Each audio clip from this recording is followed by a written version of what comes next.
नमस्कार मित्रांनो, MD Titanic चॅनलमध्ये आपलं स्वागत आहे। शासनाकडून कापूस आणि सोयाबीन उत्पादक शेतकऱ्यांना प्रति हेक्टर 5,000 रुपये अनुदान देण्याची घोषणा करण्यात आली। आता ही घोषणा झाली, याचा GR आला, याच्या नियम अटी याबद्दलचे सर्व व्हिडिओ आपण ऑलरेडी अपलोड केलेले आहेत। परंतु बऱ्याचशा जणांकडे म्हणजे बऱ्याच शेतकऱ्यांच्या मनात अशी एक आणखी शंका आहे की जे काय आपलं सहमती पत्र आहे शेतकऱ्याकडे, जे काय शेतकऱ्याकडून सहमती पत्र मागवलेलं आहे ते सहमती पत्र देणं आवश्यक आहे किंवा नाही, हे देणं गरजेचं आहे का? आज जर असेल, आता मी तुम्हाला मागच्या व्हिडिओमध्ये सुद्धा सांगितलं होतं की हे सहमती पत्र तुम्हाला भरून देणं आवश्यक आहे, परंतु त्यातही बऱ्याच शेतकऱ्यांच्या मनात शंका होत्या। त्या शंका दूर करण्यासाठी जे आपण सहमती पत्र भरून देणार आहे त्या सहमती पत्रासोबत जे काय आपलं आधार कार्ड जोडणार आहे याच्यावर कशा पद्धतीने प्रक्रिया होणार आहे त्याबद्दलची माहिती लाईव्ह स्वरूपात आपल्याला या व्हिडिओमध्ये मी सांगणार आहे की कशा पद्धतीने आपण दिलेल्या फॉर्मवरील माहिती त्या ठिकाणी फिल केली जाते, याबद्दलची माहिती या व्हिडिओमध्ये आपण घेतोय। तर चला विलंब न करता मी तुम्हाला डायरेक्ट स्क्रीनवर दाखवतो। आता ही लॉगिन एक कृषी सहाय्यकांची आहे, आपल्या म्हणजे CSC किंवा ऑनलाईन सेंटरवर किंवा आपण स्वतः अशा पद्धतीची लॉगिन किंवा अशा पद्धतीचं इन्फॉर्मेशन स्वतः भरू शकत नाहीत, हे लक्षात असू द्या।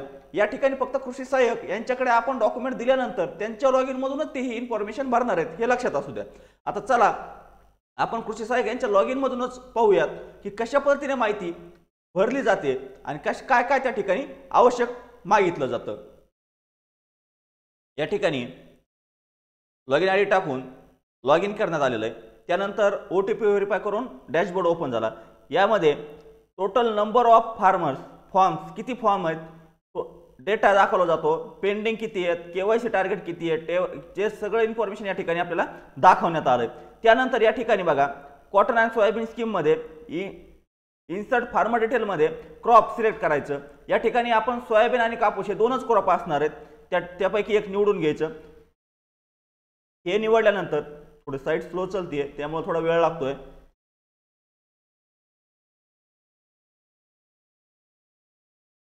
त्यानंतर कापूस आणि गावाचं नाव, त्यानंतर फेंच डिटेल केल्यानंतर त्या गावात जेवढे काय शेतकरी आहेत म्हणजे पात्र यादीमध्ये नाव असणारे शेतकरी जेवढे आहेत त्या शेतकऱ्यांच्या या ठिकाणी आपल्याला नावं दाखवली जातात। आता या नावाच्या समोर तुम्हाला 3 रकाने दिसत असतील, या 3 रकान्यामध्ये शेतकऱ्याचा आधार नंबर ॲज पर आधार नेम आणि मोबाईल नंबर अशा पद्धतीची इन्फॉर्मेशन या ठिकाणी भरून सबमिट करायची आहे। ती कशी भरायची याबद्दलची माहिती आपण या ठिकाणी पाहतोय।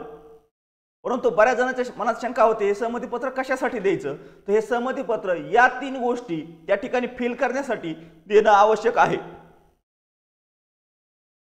आता या ठिकाणी तुम्ही पाहू शकता एक रॅन्डम ज्या शेतकऱ्याचा माझ्यापाशी डेटा अवेलेबल आहे त्या शेतकऱ्याची इन्फॉर्मेशन मी या ठिकाणी भरण्याचा प्रयत्न करतोय।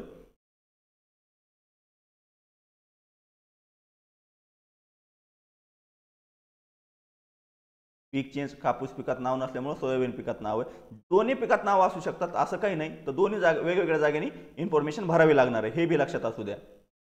त्यामुळे त्यांनी जे का कृषी सहाय्यकाकडून आपल्याला डबल फॉर्म मागवण्यात आलेला, दोन्ही पिकात नाव असेल तर 2 फॉर्म द्या, त्याचं कारणच हे फक्त। आता या ठिकाणी आपला आधार नंबर, आपल्या आधारवरील जसे असतं नाव आणि त्यानंतर आपला मोबाईल नंबर 3ऱ्या रकान्यामध्ये अशा स्वरूपात या ठिकाणी माहिती भरून घ्यायची।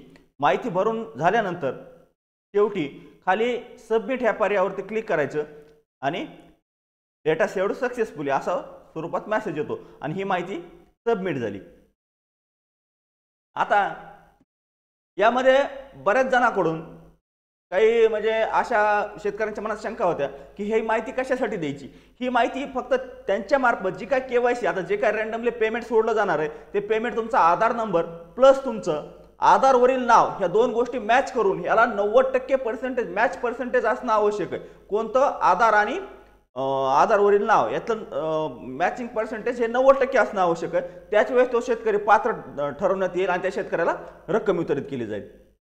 आता यामध्ये सांगितलेली की माहिती त्यामध्ये आपल्याला सहमती पत्र त्यासोबतच आपला आधार कार्ड कृषी सहाय्यक यांच्याकडे देणे आवश्यक आहे, हे आपल्याला कन्फर्म समजलं असेल।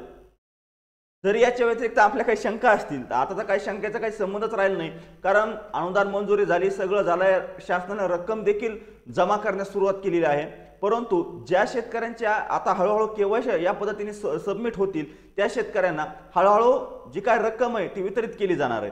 तर चला धन्यवाद। आजच्या व्हिडिओमध्ये एवढीच माहिती, भेटूया नेक्स्ट व्हिडिओमध्ये नेक्स्ट पॉईंट सोबत।